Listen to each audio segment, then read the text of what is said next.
सुभाष और प्रज्ञा का परिचय कॉलेज के दिनों में हुआ था। दोनों की मुलाकात पहली बार एक साहित्यिक संगोष्ठी में हुई थी। प्रज्ञा ने अपनी कविता सुनाई और सुभाष ने उसकी आवाज में खो सा गया।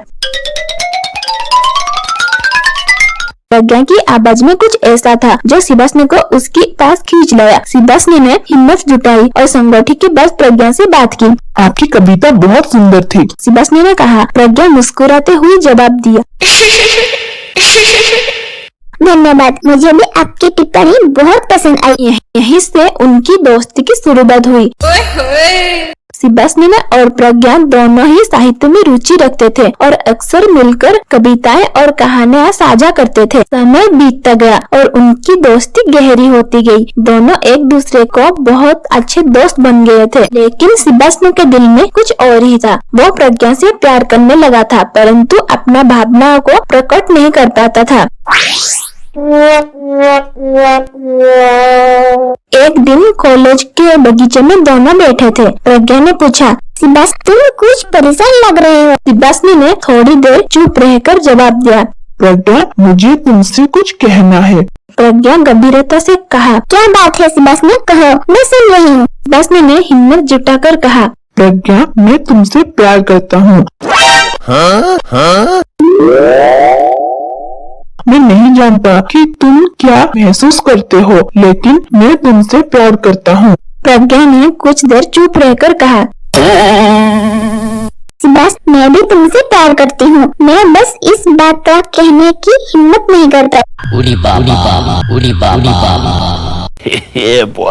उन्होंने एक दूसरे का हाथ थामा और पहली बार अपनी प्रेम की यात्रा की शुरुआत की। प्रेम की इस यात्रा में सुभाष और प्रज्ञा ने कई खट्टे मीठे पल बिताए। वो एक दूसरे के साथ अपने सपने, डर और खुशियाँ को साझा करते थे।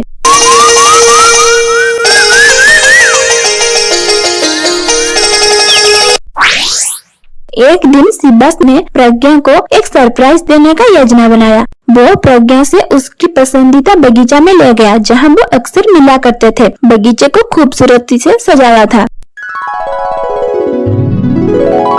और एक छोटी सी मेज पर गुलाब का छोटा गुलदस्ता रखा हुआ था। प्रज्ञा ने चिंतित होकर पूछा, सुभाष ये सब क्या है? सुभाष ने घुटने के बल बैठकर कहा, प्रज्ञा तुम मेरी जिंदगी हो, मैं तुम्हारे बिना अपनी जिंदगी की कल्पना भी नहीं कर सकता। क्या तुम मुझसे शादी करोगी? प्रज्ञा की आंखों में आंसू आ गया। उसने कहा, हाँ सुभाष मैं भी तुमसे शादी करना चाहती हूँ। दोनों ने एक दूसरे को गले लगा लिया और उनकी प्यार की कहानी को एक नया मोड़ मिला।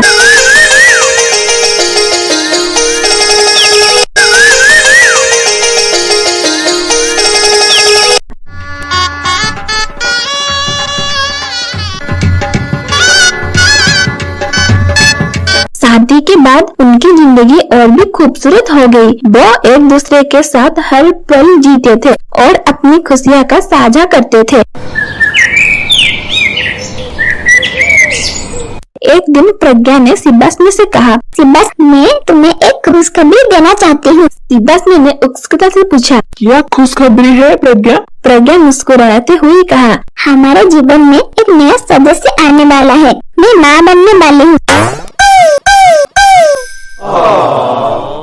सुभाष की आंखों में आंसू आ गए। ने प्रज्ञा को गले लगाते हुए कहा, ये हमारे प्यार का सबसे खूबसूरत तोहफा है। समय बीतता गया और उनके जीवन में खुशियों की बौछार होते रही। प्रज्ञा ने एक प्यारे से बच्चे को जन्म दिया, जिसका नाम उन्होंने आरव रखा। आरव के आने से उनकी परिवार पूरी हो गया और उनके प्यार की कहानी को एक सुखद अंत की और बढ़ी। सुभाष और प्रज्ञा ने सिखाया कि सच्चा प्यार हमेशा एक दूसरे के साथ हर मुश्किल को पार कर सकता है। उनकी प्रेम कहानी आज भी लोगों के लिए प्रेरणा है। वो लोग सच्चे प्यार की तलाश में है।